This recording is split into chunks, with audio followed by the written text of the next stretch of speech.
Permítame saludar, y lo hago con mucho gusto, a Kenneth Smith Ramos. Él es socio de la consultoría internacional Agon y ex jefe negociador del tratado comercial con Estados Unidos y Canadá para el gobierno mexicano en su momento. Kenneth, bienvenido, ¿cómo te va? Muy buenas tardes, muy buenas noches ya. Muy buenas noches, José. Qué gusto estar contigo. Igualmente, Kenneth, pues hoy nos vienes como anillo al dedo, diría el clásico, porque está en este momento el problema, el tema del tratado comercial. Ya viste Canadá cómo se puso a través de Doug Ford, el primer ministro de la provincia de Ontario, secundado también por la primera ministra de Alberta y otros primeros ministros de las provincias canadienses, señalando que México debería ser expulsado del tratado comercial. Incluso el propio Justin Trudeau, quien está a punto de dejar el cargo seguramente, está diciendo que ellos no tienen problema con México salvo por el tema de los autos y de los productos chinos que son competencia desleal. En fin, ¿tú crees que está en peligro el riesgo de la participación de México en la sociedad trilateral con Canadá y Estados Unidos en materia de acuerdos comerciales, Kenneth? No, para nada. No creo que haya un riesgo ni que se colapse el tratado próximamente, ni de que en algún momento alguno de los socios formalmente pida que salgamos del tratado. Yo creo que esas declaraciones que escuchamos de las provincias de Canadá son muy desafortunadas. Afortunadamente hasta el momento no hemos visto ese grado de detalle, de agresividad por parte del gobierno federal canadiense. En la reunión que sostuvo el primer ministro Trudeau con la presidenta Sheinbaum, hablaron de la fortaleza de la relación México-Canadá, de la importancia del TEMEC. Entonces, en ese sentido, no estamos en un momento en donde se trata de una postura oficial del gobierno de Canadá. Pero sí me parece un grave error que políticos de ese nivel hablen de una especie de ruptura en la relación con México en un intento para acercarse a Trump de alguna manera para caerle bien y mandar la señal de que ellos sí están listos a alinearse con Trump en lo que él quiera. Es un error porque el estilo de negociación de Trump es claro, lo ha inclusive plasmado en su libro The Art of the Deal, es dividir y conquistar a las contrapartes. Es decir, en la negociación del TEMEC originalmente, México y Canadá encontramos muchos puntos en común que llevamos a la mesa de manera conjunta y que nos permitió balancear las propuestas extremas de regresar a comercio administrado, de eliminar los mecanismos de solución de disputas, todos esos temas que ponía la administración Trump sobre la mesa. Eso, en todo caso, es lo que debería hacer México y Canadá en esta revisión del tratado. Es decir, la unión hace la fuerza. Vamos a enfrentar de por sí una revisión complicada por parte de Estados Unidos. Entonces, en lugar de hablar de un rompimiento, deberíamos de hablar de mayor integración.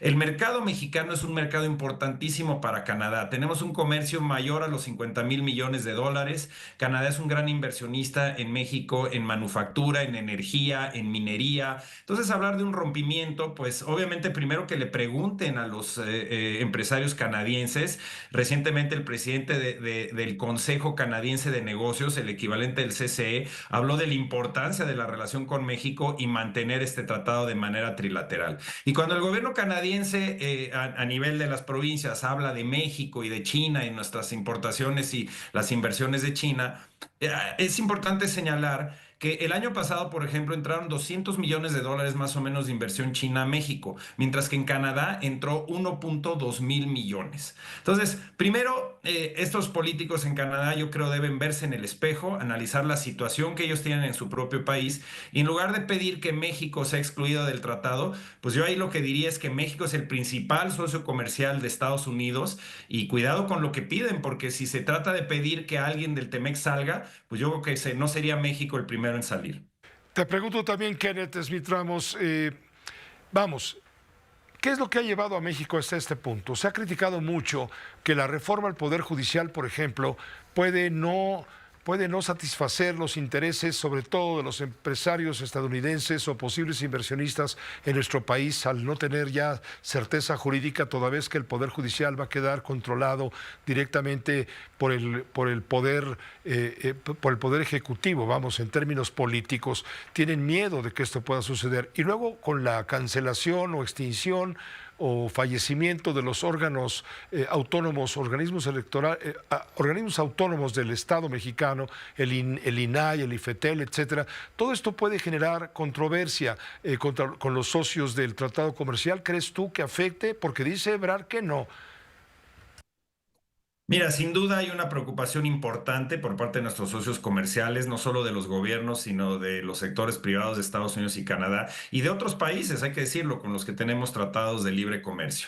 La preocupación de nuestros socios comerciales, por un lado con la reforma judicial, es qué va a pasar con la transparencia e independencia de la impartición de justicia en México a largo plazo.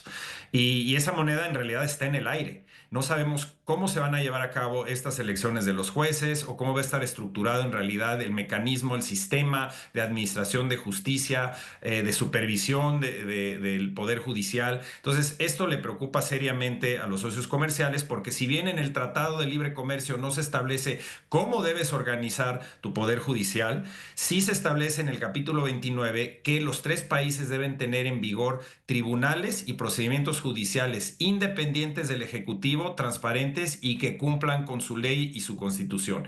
En ese sentido, esa es la preocupación de los socios. Y respecto a los reguladores autónomos, pues sí, claramente en el capítulo de competencia y en el de telecomunicaciones se menciona la importancia de que tengan órganos separados del Ejecutivo en términos de su autonomía para tomar decisiones y cumplir con la ley y los principios que se plasman en el tratado. Se menciona en específico a la COFESE y al Instituto Federal de Telecomunicaciones. Entonces, lo que te puedo decir sobre si habría o no controversia con Estados Unidos, en términos de esta reforma de órganos autónomos, la respuesta es que depende. Depende de cómo se establezcan, depende de qué grado de independencia técnica se les dé, cuál sea la estructura, es decir, no queda claro si se van a mantener como órganos colegiados, cómo se eligen los comisionados o el presidenta de los organismos o del organismo, porque se habla de fusionar IFETEL y COFESE. Entonces, de todo esto dependerá la reacción que puedan tener nuestros socios comerciales y sobre todo va a depender de que una vez que esté en vigor el nuevo organismo antimonopolios, cómo se va a conducir, es decir, cómo va a llevar a cabo sus decisiones, si van a ser transparentes y que no discriminen en contra de las empresas de Estados Unidos y de Canadá. Entonces, también ahí yo creo que la moneda está en el aire. Hay riesgos, sin duda hay riesgos económicos para México y súmale a esto el arribo de Donald Trump 2.0 y ya estamos viendo las primeras señales con el nombramiento de personajes, vamos, que son no duros, lo que sigue. Vamos, Trump es un suavecito comparado con algunos de los que ha nombrado en los temas comerciales, en los temas ambientales, etcétera. ¿No estás preocupado, Kenneth? Mira, yo creo que hay preocupación en México, en Canadá, en el propio Estados Unidos por parte de su sector privado sobre cuál va a ser la política comercial, la política exterior de la administración Trump. Coincido contigo que lo que estamos viendo es que Trump 2.0 va a ser más radical probablemente que en su primer mandato. Se está rodeando, como bien señalas, de gente que tiene posturas extremas en materia de migración, en materia de seguridad, ciertamente en materia del manejo de los aranceles como una herramienta de negociación o inclusive de presión sobre los socios comerciales.